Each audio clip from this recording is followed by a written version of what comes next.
Make in India पे जब भी हम चर्चा करते हैं तो इसमें कोई शक नहीं कि मेक इन इंडिया काफ़ी ज़्यादा सफल रहा।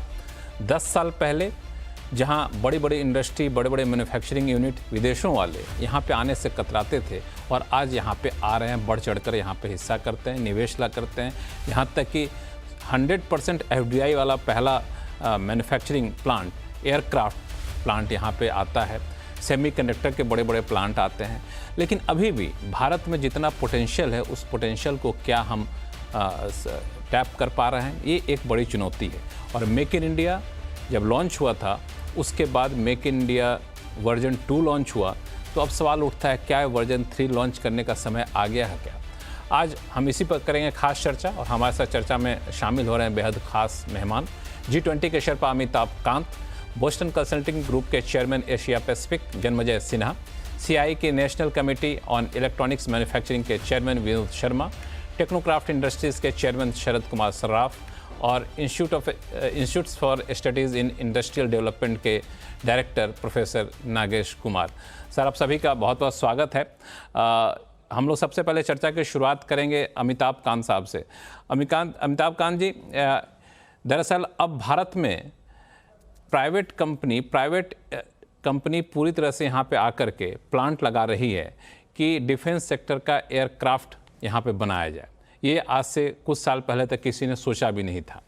ये सब कहा, जैसा कि प्रधानमंत्री कहे भी हैं कि मेक इन इंडिया के तहत जो कदम उठाए गए थे, उन सब का नतीजा अब दिखने लगा है। तो आपके हिसाब से इस पूरे घटनाक्रम को कैसे देखा जाए?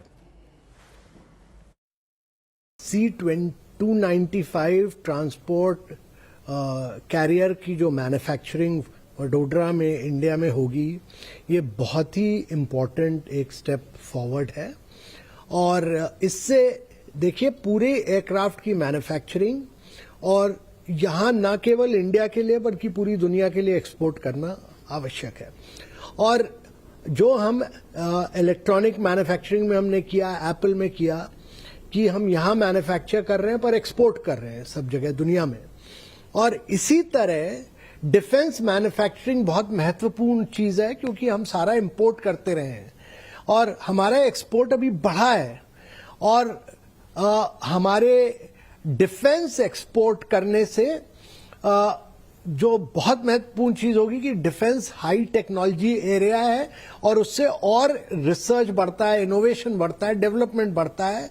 तो ये बहुत ही महत्वपूर्ण चीज हुई है आज। और मेरे विचार से इससे क्या होगा, नेक्स्ट स्टेप पे चल के आप देखिएगा, आज C-295 की मैन्युफैक्चरिंग हुई है, कल पूरे प्लेन की मैन्युफैक्चरिंग इंडिया में होगी। पर डिफेंस मैन्युफैक्चरिंग को बढ़ावा देना इसलिए जरूरी है क्योंकि उससे मल्टीप्लायर इंपैक्ट बहुत होता है। और मेक इन इंडिया में कई कदम लिए गए, जैसे ईज ऑफ डूइंग बिजनेस हो, FDI को लिबरलाइज किया गया, पेटेंट ट्रेड रेजीम को बहुत ज्यादा लिबरलाइज किया गया और इम्प्रूव किया गया। और उसके साथ साथ हम लोगों ने 1700 लॉ हटाए। पर अब जैसे माननीय प्रधानमंत्री जी ने कहा, एक ऐसा समय आ गया जबकि मैन्युफैक्चर करके पूरी दुनिया में भारत से एक्सपोर्ट करना आवश्यक है। जब एक्सपोर्ट बढ़ता है तो इकोनॉमी की ग्रोथ बहुत बढ़ती है। और मेरे विचार से हमारी जो एक्सपोर्ट होनी चाहिए वो करीब 15 से 20% पूरी GDP की होनी चाहिए। उसके लिए बहुत मेहनत करने की आवश्यकता है। बिल्कुल आपने सही कहा कि डिफेंस सेक्टर में अगर इन्वेस्टमेंट आता है, डिफेंस सेक्टर में मैन्युफैक्चरिंग बढ़ती है, तो उसका अलग अलग सेक्टर में भी इम्पैक्ट आता है, वहाँ भी फ़ायदा पहुँचता है।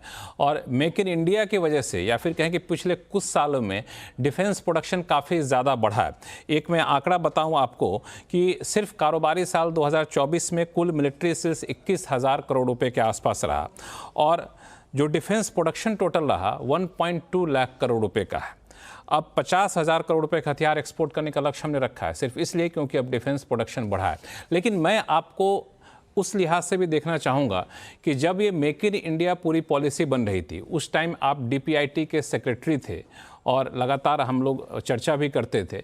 तो उस वक्त जब ये आप पॉलिसी बना रहे थे कि मेक इन इंडिया के लिए पॉलिसी लाना है, तो जो आपने सोचा था मेक इन इंडिया के लक्ष्य को लेकर के, जो टारगेट आपने दिमाग में रखा था, जो तस्वीर आपने देखी थी, क्या आपको लगता है मेक इन इंडिया इस तस्वीर को पूरा कर पा रहा है, उस लक्ष्य को पूरा कर पाया है?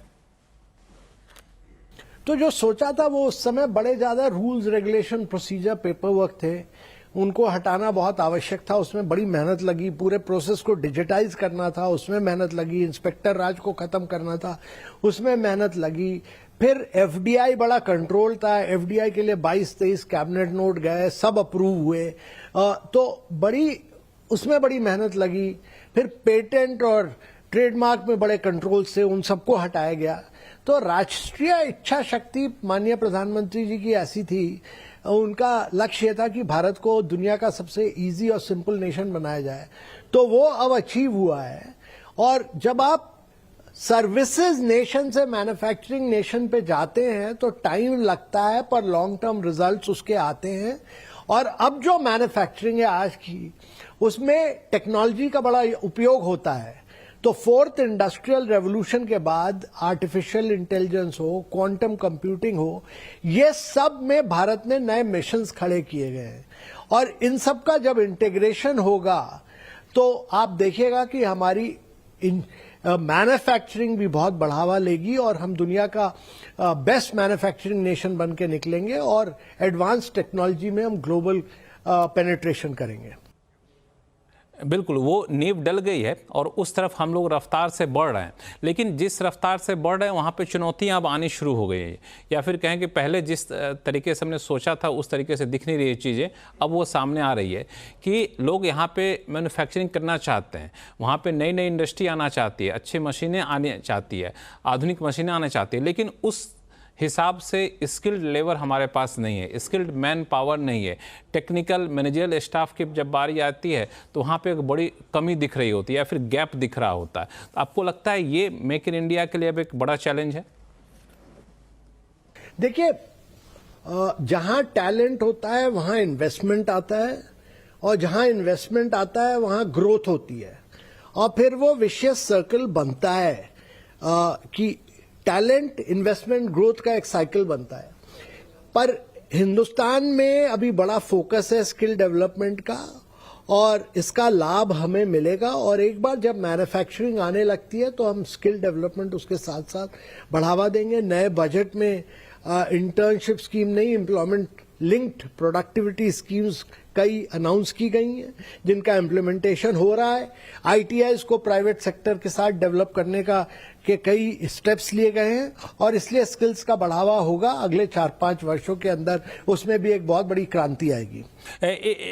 एक और चिंता ये जताई जाती है कि जो लोग मैन्युफैक्चरिंग करना चाहते हैं उनको एक सबसे बड़ा चैलेंज ये आता है कि मैन्युफैक्चरिंग करेंगे लेकिन सस्ते में इंपोर्ट हो जाएगा, एक्सपोर्ट करना चाहेंगे दूसरा देश वहाँ पे एक्सपोर्ट कर रहा होगा। तो दूसरे जो मैन्युफैक्चरिंग हब हैं, जो कॉम्पिटिटर हैं, वहाँ पे कॉस्ट ऑफ प्रोडक्शन काफ़ी ज़्यादा कम है, वहाँ के इंफ्रास्ट्रक्चर हमसे ज़्यादा डेवलप है।